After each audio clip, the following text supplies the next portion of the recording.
They said the distance was impossible. They said the scope was a joke.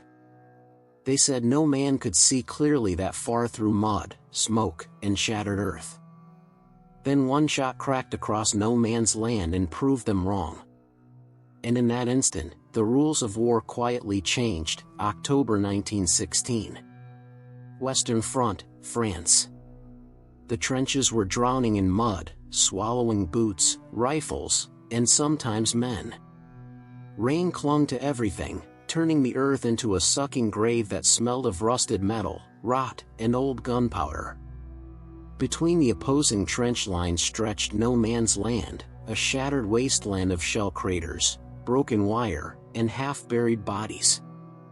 Crossing it in daylight was suicide. Standing still too long was worse. Allied soldiers had learned that lesson the hard way. Men were dropping without warning, clean hits, single shots, no echo to follow. Helmets snapped back. Bodies folded into the mud. The enemy sniper was far away, far beyond what most believed possible, and perfectly hidden. Spotters searched for muzzle flashes. Marksmen scanned through standard scopes until their eyes burned. Artillery shelled suspected positions. Nothing worked. Morale began to rot faster than the trenches themselves. That was when the Canadian gunner arrived. He wasn't loud or dramatic. He didn't boast. He carried himself with the calm of someone who had spent years behind a rifle, not minutes behind a rank. His weapon looked ordinary at first glance, standard issue, worn wood, scarred metal. But then the men noticed the scope. It was crude. Improvised. A mismatched assembly of lenses and metal that clearly didn't come from any factory. Someone laughed. Another shook his head. A sergeant muttered that it wouldn't hold zero. In the trenches, reputation mattered, and this thing had none. The Canadian said nothing. He studied no man's land differently than the others. He didn't scan for movement. He read the terrain. The way the mud dried unevenly. The pattern of shattered stone. The slight, unnatural straight line where rubble didn't quite belong. He watched for absence, not presence. Hours passed. The enemy sniper waited too, confident, patient, convinced of his own invisibility. Then the Canadian adjusted his homemade scope. He calculated wind the old way, by feel, by memory, by instinct sharpened long before the war. Distance that others dismissed as fantasy meant something to him.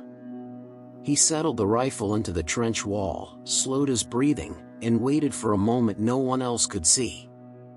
When the shot came, it didn't sound heroic. It sounded final. Far across no man's land, at a distance no one believed survivable, a figure collapsed. And for the first time in weeks, the trenches fell silent. For several seconds after the shot, no one spoke. The men in the trench leaned forward instinctively, as if sound itself might disturb whatever had just happened. No return fire came. No second crack echoed back. Only the distant wind rolled across no man's land, lifting mist from the shell holes like breath from a corpse. Then a scout raised his head carefully. The enemy sniper's position, once deadly and untouchable, was silent. A body lay slumped against broken stone, unmoving.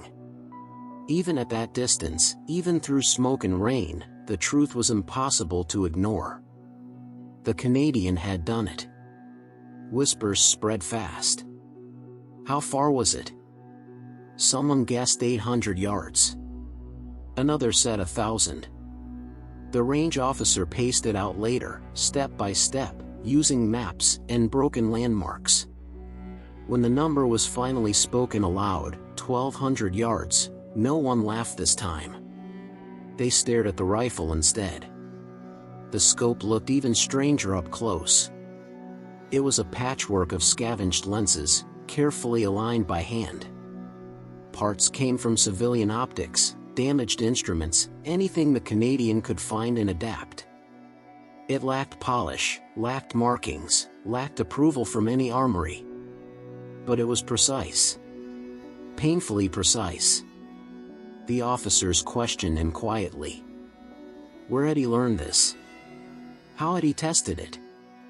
Why hadn't anyone seen such a setup before? The Canadian answered simply.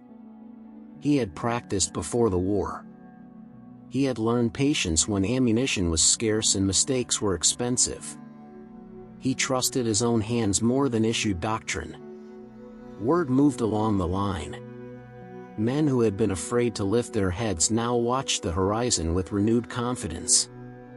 The invisible threat was gone, replaced by something far more unsettling for the enemy, the knowledge that distance no longer meant safety. That a man with skill and imagination could reach farther than rules allowed. But the Canadian didn't celebrate. He stayed in position, eyes still pressed to the scope, scanning the terrain. He knew better than most that one kill changed nothing permanently. Another sniper might already be watching. Another rifle might already be settling into place. And he was right. As dusk fell, movement flickered at the edge of the shattered field. A second enemy marksman, drawn by silence and curiosity, crept toward what he believed was a safe range. The Canadian adjusted again, slower this time, refining what the first shot had proven. This one was harder. The light was fading. The wind had shifted. But belief had shifted too. When the second shot rang out, it carried more than sound. It carried a message across the Western Front. The battlefield had grown smaller, and nowhere was truly beyond reach anymore. By the next morning, the story had already begun to change. Some said the Canadian had fired blindly. Others swore the scope was stolen from a dead German observer. A few insisted it was luck, one impossible shot, repeated once more by chance. War bred rumors the way trenches bred disease. But the men who had watched through binoculars knew better. Luck did not wait. Luck did not adjust for wind. The enemy knew it too. No man's land felt different now. Not quieter, just tense. German rifles no longer fired with the same confidence. Heads stayed lower. Observation posts were abandoned or moved deeper into cover. Positions once considered untouchable were suddenly suspect. The idea that distance alone could protect a sniper was gone. Command took notice. An officer arrived with a notebook and too many questions. He measured angles, asked about lenses, scribbled diagrams of the crude scope. He spoke of regulation, of standardization, of issuing improvements once approved.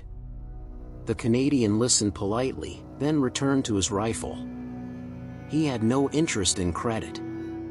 His concern was the field in front of him, and the men behind him. That afternoon, the enemy tested him. A helmet rose slowly from behind debris, mounted on a stick. No movement. No breath. Just bait. The Canadian didn't fire. He watched the wind ripple through torn fabric on a corpse nearby, measured seconds, counted heartbeats. Minutes passed. Then a shadow shifted where it shouldn't have. The Real sniper revealed himself for half a second. That was enough. The shot tore through the afternoon air, sharp and unforgiving. The helmet dropped uselessly into the mud, forgotten. Far beyond it, another body followed. A third sniper, eliminated at a range that should not have been survivable. By evening, German artillery began probing the Canadian's trench. Shells fell closer each time, walking toward his position. They had finally understood where the danger was coming from. The Canadian moved calmly between blasts, relocating before dusk fully settled. He packed the rifle, the scope wrapped carefully despite its rough appearance. Each lens had been aligned by trial, error, and failure. Each scratch told a story of adaptation, not design. That night, men spoke in low voices about what they had seen. Not just a remarkable shot, but a new way of thinking. That war was not only about stronger weapons, but about minds willing to break from expectation. Somewhere across the lines, enemy snipers hesitated before settling in. And that hesitation, measured in seconds, in doubt, in fear, saved lives. The battlefield had not changed its shape, but its limits had been quietly rewritten. The war did not slow down to acknowledge what had happened. Rain continued to soak the trenches until the earth dissolved into mud, and artillery kept tearing the horizon apart with the same indifference as before. Men still died for inches of ground that would be lost again by morning. Yet along that section of the Western Front, something fundamental had changed, something no report or citation would ever fully capture. The Canadian sniper was moved within the week. There was no ceremony, no announcement, no formal recognition at the time. He was simply reassigned to another sector where the need was just as desperate. His rifle traveled with him, wrapped in oilcloth, and so did the scope that had caused such quiet disbelief. It remained unofficial, unmarked, and technically unauthorized. But now no one laughed at it. Officers had begun to ask different questions. They no longer asked whether such a shot was possible. Instead, they asked how it had been done, and whether it could be done again. Range tables were revisited. Training manuals were quietly questioned. Engineers and armorers sketched variations of the crude scope, trying to understand how mismatched lenses, carefully aligned by hand, had achieved what polished factory instruments could not. Word spread faster than orders.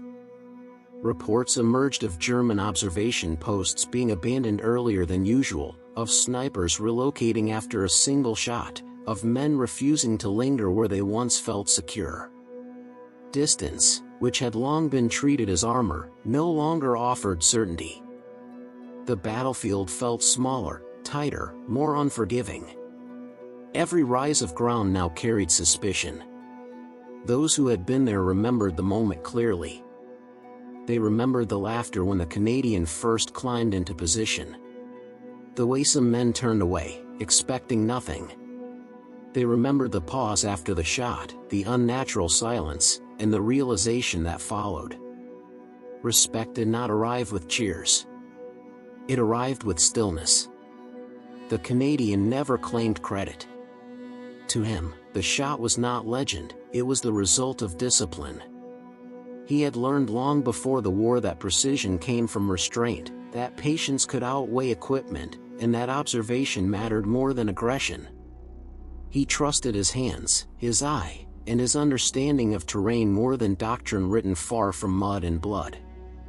That mindset was his true contribution. The scope itself would eventually become obsolete. Cleaner designs appeared, measured and standardized, issued in crates rather than assembled in silence.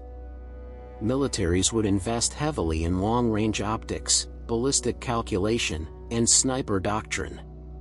Future marksmen would train for distances that once sounded absurd. But none of that erased the significance of what happened in October 1916. Because before that day, soldiers believed there were safe distances, places where the enemy could not reach. After that day, those beliefs began to collapse. Caution replaced confidence. Doubt crept into positions once considered invulnerable. And in war, doubt is as lethal as any weapon. Years later, the story would survive in fragments. 1,200 yards. A homemade scope. A single shot that ended laughter. Details blurred. The man became a silhouette, his name lost behind rank and rumor. But the truth remained unsettling in its simplicity. Innovation in war rarely announces itself. It arrives quietly, often dismissed, and only reveals its power when it is already too late to ignore. One soldier refused to accept the limits he was given. One moment rewrote what distance meant on the battlefield. And from that muddy stretch of France, modern precision warfare took a decisive step forward, without applause, without permission, and without mercy. Thank you for watching. New historical stories are published regularly.